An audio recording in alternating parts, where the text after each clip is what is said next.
Hey, but what's going on, brother? Not much. Sorry, I was going to security, so it was difficult. No problem. I was just about to call you back, man. So, yeah, man, I wanted to talk to you about the big news, man. So, Golovkins fighting against Kell Brook in September, huh? Yeah, September the 10th. September the 10th. Now, first thing I want to ask you is, what happened with negotiations with Chris Eubank? Well, I think you and I have discussed this before regarding Golovkin fighting 3 or 4 times a year, and if it takes too long for the negotiations to just get back, that doesn't make any sense for us because then all the available opportunities like HBO having the time slot, the arena being available, in this particular Skybox office in England being available. So all those things have to fall into place. So when they started negotiating three weeks ago, it seemed like all the points were on point. On our side, we agreed to everything, and Eddie Hearn was negotiating with or talking to Chris Eubanks and his father. It got to the point, I believe, in the middle of this week where it wasn't possible. It wasn't possible because they were impossible to deal with. So Eddie is the one that suggested Kell to Tom because Kell had mentioned 6 months ago, 8 months ago about him wanting to fight Golovkin. So Eddie mentioned it, and Tom said, "We'll find out." He finds out immediately. The fight gets done in 2 days. The same world-class deal that Eubanks was offered, exact deal, TV, everything, all the revenues was offered to Kell Brook, and Kell Brook verbally accepted right off the bat, and in 2 days it was agreed to on paper. Wow, that's big. And I remember a lot of people they thought Kell Brook was bluffing, and they thought that he was just talking, and he really didn't want the fight. So I guess he proved that he really wanted this fight. Well, like I said, in 2 days, the same offer that was made to Eubanks was accepted. So obviously, it was good enough for the best welterweight in the world, other than maybe Errol Spence. But he accepted it. So I mean, we got to go. We lose the slot, and now we're 3 weeks into it. Usually, we announce a fight a month after our last one. This now has been almost 2 months, and September the 10th is the next slot for us. So if we don't take that, we don't get that, then we're screwed until the end of the year. And Golovkin has to fight. Yeah, I was just saying in the video I was doing that I would prefer this fight. I think this is a bigger fight than the David Lemieux and the Dominic Wades when it comes to that. But I am getting a lot of text messages and people that are criticizing the fight, and a lot of people they're asking if you guys were going to fight, a welterweight or someone coming up. They're asking why didn't you guys choose like Erislandy Lara? Erislandy Lara cannot bring what Kell Brook brings to the table. It's also, remember, it's also economics too. Economics for him, Lara's going to want so much money that it's not feasible. Like, more money than Golovkin. Golovkin's not making the kind of money yet where he can pay the million and a half to an opponent. Now, if it's a world champion and we're going to his hometown and a lot of the revenue is coming from that area, well, then it makes it feasible. Mm-hmm. You haven't heard Erislandy Lara's people offer Golovkin anything.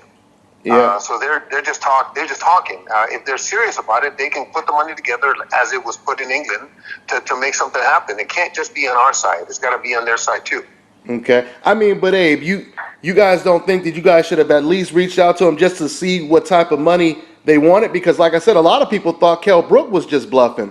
So okay, let me ask you this: we are 9 weeks away from the fight. 9 weeks away from September the 10th. If we go deal with somebody else, Lara in particular, and it takes another month, we don't have a fight. Yeah, that's true. We lose the date, we lose the venue, we lose everything. So that's what is important is the Golovkin fights. That guy took it on 2 day notice. You know what? I got to give him kudos, man. Oh, definitely. You definitely have to give Kell Brook kudos. I mean, that's big. That's really big.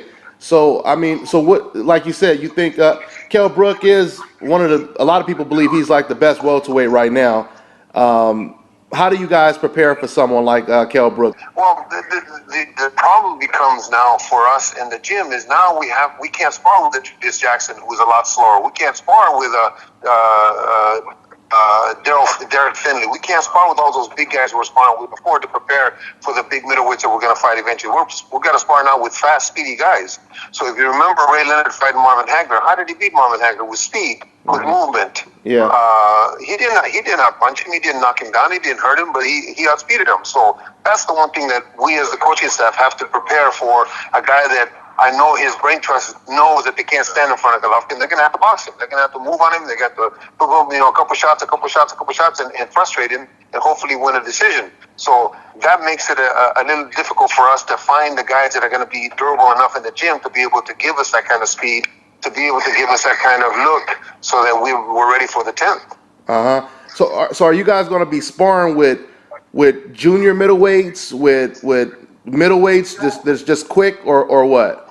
Small middleweights is what I'm going to have to bring in, just to try to emulate the speed. Small middleweights, junior middleweights, to try to emulate that hand speed and movement that I know that they're going to have to formulate a plan where they don't stand in front of Golovkin. So I have to look forward to making sure that I know and anticipate what they're trying to do. So now it's my job to go out and start looking. Do you feel there's more pressure on you guys, because obviously Golovkin is going to be a massive favorite in this fight? There's a lot more pressure on us. There's a lot more. Remember, we're putting up the belt, but we're going to England. There's a lot more pressure on us to look good the same way we've been looking, or better.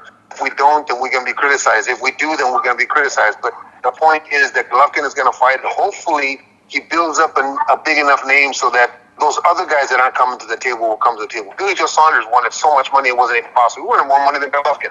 That's impossible to do. Yeah. So all we can do is get the best available guy at that moment, because we can't lose the date. We can't lose after we fight this September the 10th, if everything goes successful and HBO's got a date for us in November, we can't, or early December, we can't wait in negotiations for 2 months against somebody that maybe is not going to take it or take it. So what happens if we do? Then we don't have a date. So all those things come into play. This is Bobby, and you're watching Dante's Boxing Nation.